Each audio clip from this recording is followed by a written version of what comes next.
नमस्कार, मैं कविता उनियाल। आप देख रहे हैं मीडिया टुडे टीवी। अमेरिका के राष्ट्रपति जो बाइडेन द्वारा रूस के राष्ट्रपति व्लादिमीर पुतिन को हत्यारा कहे जाने के बाद रूस बुरी तरह भड़क उठा है। पिछले साल हुए अमेरिकी चुनाव में दखल देने के मामले में अमेरिका के राष्ट्रपति जो बाइडेन ने रूस के राष्ट्रपति पुतिन को हत्यारा बताते हुए कहा है कि उन्हें इसकी कीमत चुकानी पड़ेगी। बाइडेन के बयान से भड़के रूस ने वाशिंगटन में मौजूद अपने राजदूत को वापस बुला लिया है। बाइडेन के बयानों से लग रहा है कि बाइडेन जल्द ही कोई बड़ी जंग छेड़ने जा रहे हैं। अमेरिका राष्ट्रपति का एक और बयान सामने आया है, जिसमें उन्होंने 1 मई तक अफगानिस्तान से फौज निकालने से इनकार कर दिया है, जिसके बाद तालिबान ने अमेरिका को धमकी दी है कि हम 1 मई तक अमेरिकी फौज के जाने का इंतजार करेंगे, उसके बाद हमारी तरफ से ऐलान जंग होगा। अब अगर 1 मई तक अमेरिकी फौज अफगानिस्तान से नहीं निकलती तो अफगानिस्तान में फिर से भयंकर युद्ध होने की आशंका है। इसी के साथ बाइडेन ने पुतिन को हत्यारा बोलकर एक और मोर्चा खोल दिया है।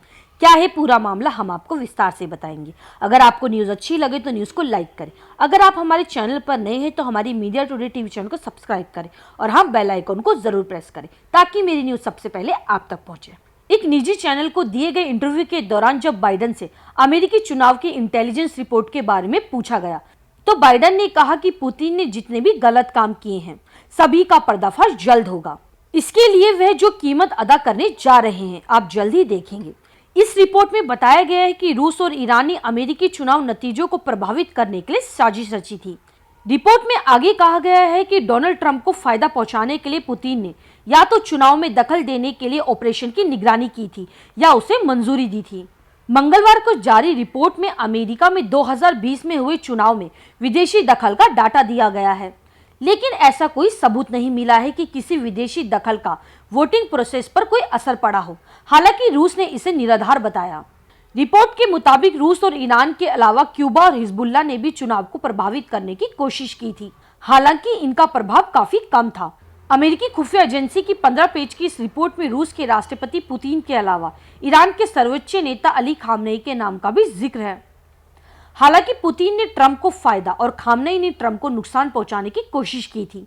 अमेरिकी खुफिया एजेंसी ने 4 साल पहले भी एक रिपोर्ट जारी की थी, जिसमें बताया गया था कि पुतिन ने 2016 में भी चुनाव को प्रभावित किया था। ये रिपोर्ट 2016 के चुनाव को लेकर आई थी, तब ट्रंप ने जीत दर्ज की थी। रूस ने कहा है कि वह नहीं चाहता कि अमेरिका के साथ उसके रिश्ते ऐसी जगह जा पहुंचे जहां से वापस ना आया जा सके। रूस ने अमेरिका से अपने राजदूत को वापस बुला लिया है। इससे पहले 1988 में रूस ने इराक में हमले के विरोध में अमेरिका और ब्रिटेन से अपने राजदूत को वापस बुला लिया था। बाइडेन का ये बयान ऐसे समय में आया है जब रूस की राजधानी मॉस्को में अमेरिका और अफगान तालिबान के बीच शांति वार्ता को आगे बढ़ाने के लिए अहम बैठक हो रही है। इस बैठक में अफगानिस्तान के अलावा पाकिस्तान, ईरान और कतर को भी बुलाया गया है। इसके बाद अमेरिका और तालिबान के बीच अगली बैठक तुर्की में होगी, जिसमें भारत भी शामिल होगा। ऐसे में बाइडेन ने रूस के राष्ट्रपति पुतिन को हत्यारा बोलकर युद्ध का एक नया बीज बो दिया है। अब मिलेंगे अगली खबर के साथ। आपको मेरी ये न्यूज़ कैसी लगी मुझे कमेंट करके आप जरूर बताएं। शुक्रिया।